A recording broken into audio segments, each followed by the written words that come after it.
Welcome to the Chicago Sports Cards Spectacular. We just got done. We had a pretty full morning. Picked up some really cool stuff I'll be able to show later this evening. Let me know if you kind of like these types of videos. I'd be willing to take future videos of the card show if that's what people really want to be able to look at. I look forward to showing you stuff. We had a really good day. My buddy picked up a Willie Mays signed autograph baseball, which is really cool. Somebody dropped off some stuff for EGS certification for some autographs. He also was able to find out that he got a certified autograph for like Hank Aaron ball that he got from his dad when he was a kid. So we're gonna go get some lunch, put my video together later. Yes. So take care. So we're back home from the show. It's been a few hours. I'm happy to kind of report that it was a really successful show for me. I actually left that show probably enjoying it the most of the ones I've been to in the last year or so.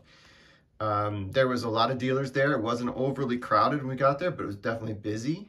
They obviously were still having people showing up and doing autographs, including my favorite player when I was a kid was Cal Ripken was there doing pictures and autographs for fans, which was really cool to see. Beckett was there.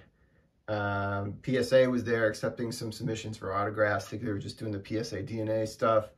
They also had, not SGC, but the, trying to think of the other one, CGS was there doing authentication for cards that you could submit and have them returned to you. So it was a pretty good show and all. When I went around the show, it was predominantly modern stuff, was the stuff where you saw where the most action was kind of happening with some of the younger people that were in the room. And actually there was quite a few younger people were there with their parents, or were like young adults, and they were there purchasing some modern cards. Mostly basketball and football were the things they were kind of gravitating towards, but there definitely was some action around the baseball cards too. I saw a few of them there too, and I was kind of interested in a card or two.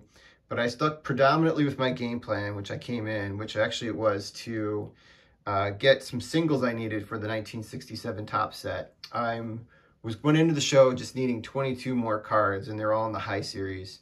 For those of you familiar putting together vintage sets, especially the 67 top sets, the last series is really rare. In fact, within that series, there's even cards that are short printed and some that are double printed. So the ones that are short printed hold more value. If it's a Hall of Famer or a star, obviously it's a lot more. And I've noticed in the last few years since I started that set back in 2019, the prices for the cards have just really skyrocketed. There seems to be the word is out on the street, even though it's not news to anybody who's been collecting these vintage sets. But seems to be a lot more set builders in the last few years going after a lot of the cards from the 60s and 70s. Probably because that's what's kind of affordable. You know, it's hard to be able to put together sets from the 50s unless you have like really a lot of income that's expendable at your hands, because some of those cards are just extraordinarily high, as you know, just looking at some of the star cards. Being a vintage guy, I did look around a little bit and had some good experiences with some dealers. In particular, I had some that were willing to deal. One I'll tell about at the end that gave me just like an awesome deal, and I'm like was still on high about being able to pick up that card at that price. There was a few that weren't willing to budge. I was really looking at a 53 Bowman Color Musial card, and I was looking at comps, and you know, it's within their right if they don't want to be able to match comps online, as we all know. So I had to kind of walk away. So it is a card at some point I want to be able to kind of pick up and obtain for my collection, but today wasn't the day to be able to make that deal. I was a little bummed out about it, and then I like hit on two cards like back to back and got two really good deals from like some really good people. So first of all, I went into it trying to get 67 Topps cards. My buddies came along too. One of my buddies went into that show trying to be able to get a Willie Mays autograph signed baseball, which he did. And he was able to actually throw in like an autograph of another wrestler that he was really a big fan of, all for within the price range that he wanted to be able to get, which I think is fantastic. I had another buddy who brought some stuff to be able to get authenticated. He dropped off a baseball that he got from his father, as I mentioned in the promo, from Hank Aaron, and he was able to get it back, and he got it officially authenticated, even though he gets the letter in the mail later on. He got the green light that he will be coming, which is really cool. And then he dropped off some cards that he had, some autograph cards, modern cards that he had that were serial numbered pretty low. He was going to get them graded by Beckett, who actually gave him a pretty good deal, even though I know he has to wait for a little while to get them back, but he was okay with the price that they were offering. So for me, I was going to the show looking for 67 Topps high series cards, and that's what I was like really eyeing down, and I was really narrowing down on dealers that might have had them. The first dealer I had to pass on. He had quite a few of them, but there just wasn't going to be any negotiation, I felt. And I know that sometimes that's okay, because that was my experience at the National too. They weren't going to negotiate on these cards. They were what they were.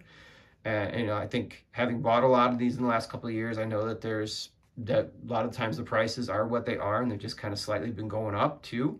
So I wasn't really going to hassle him, but I was really excited to possibly try and grab a Brooks Robinson from him, but there was no wiggle room in the price range that I was hoping for at this time. So that's a card that I'll get at some point, but I did get 6. I did get 6 cards. So I'm down to 16 cards for that set, which is really exciting. And once I have that kind of completed, I'll just kind of show it off like I did the 57 set. But I'll go through some of the singles I got. The first one was a Don Clendenon. That's one I've been needing for a while, as all these cards were. So that's the first one I got. And I got Norm Cash. Been needing that one too. This card goes a little bit more of a premium, but I was able to pick it up. Most of these I got from the same dealer. There's only one card in here that I didn't, and he really cut me a good price. I felt that was pretty fair, and he had his cards pretty reasonably priced to begin with. Joe Addock Manager. I can't, if you would have told me back in the day that I'd be pinning this much on manager cards, I'd be told you you're crazy. But yep, that's what they're cost these days.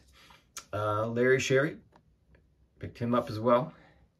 And some of these guys are not names that you'll ever really recognize or know, which is kind of the fun sometimes of picking up these old cards. You get to learn about players that played, you know, decades and decades ago, and you didn't know really anything about, and you read their history, and they turn out they kind of led some really interesting lives, which is the case I often find by some of these players, or they had better careers than I thought. So that's Larry Sherry. So a couple Tigers there. Wes Westrum.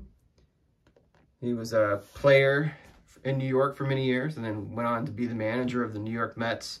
The Mets were still terrible when he was the manager. This was the last manager right before Gil Hodges, before they actually won the World Series. But this card is one that comes with a little bit more of a premium too. I think maybe just because it's a New York Met, I'm not sure. But it was one that I've always been surprised at how much it actually cost. But I was able to get it today at a reasonable price, and it's actually maybe the best condition one I picked up. And this last one I actually got a surprisingly good deal on. I was kind of surprised.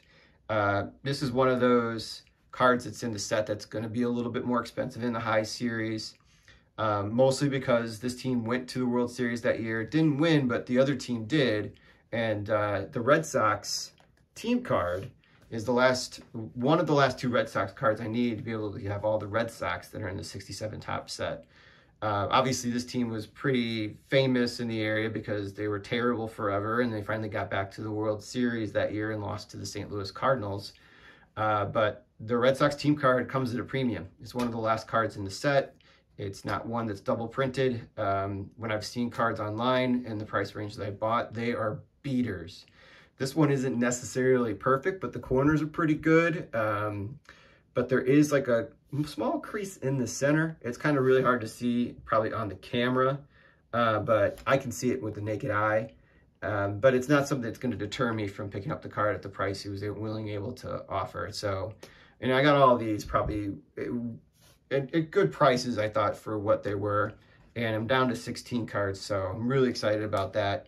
I have like the big ones kind of still left in the high series. I still have Brooks Robinson, as I mentioned, have the Rod Carew rookie card, as well as the Tom Seaver rookie card, which will probably be they'll be the last card I probably will buy from the set, and I probably will get all 3 of those probably as graded cards, most likely just sort of as a peace of mind for the collection, especially the last 2, Carew and Seaver.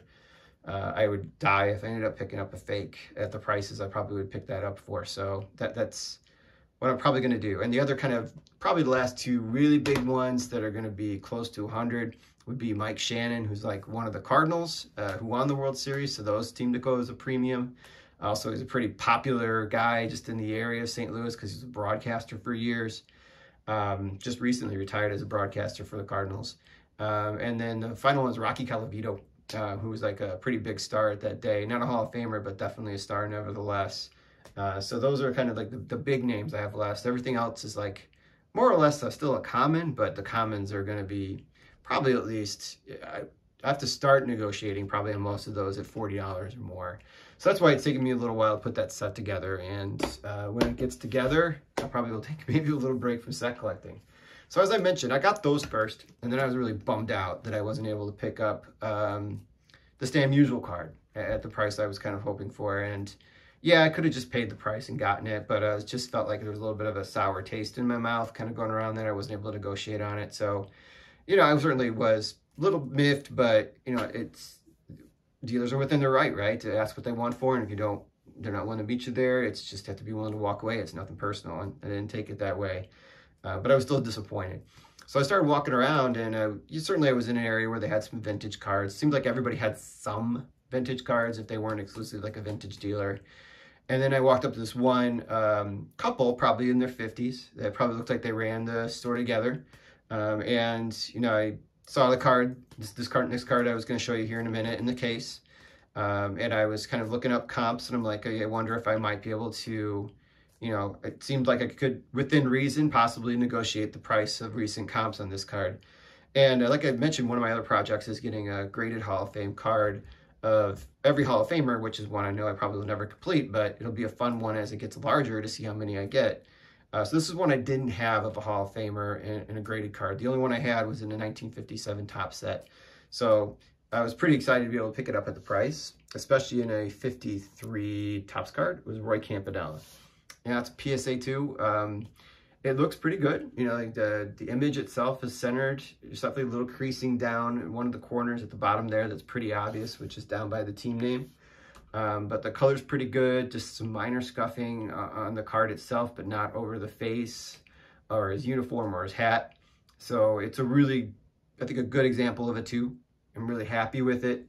The image on the back is pretty easy to read. No scuffing. Like I mentioned, it's just some corner wear, more so than anything else. This will look really nice with the few 53 Topps cards I already have graded. But yeah, I'm pretty excited to be able to pick up Roy Campanella in there. So that was a fun take home for me, being able to pick up that card. And the last one, so I had like 80 bucks left on me.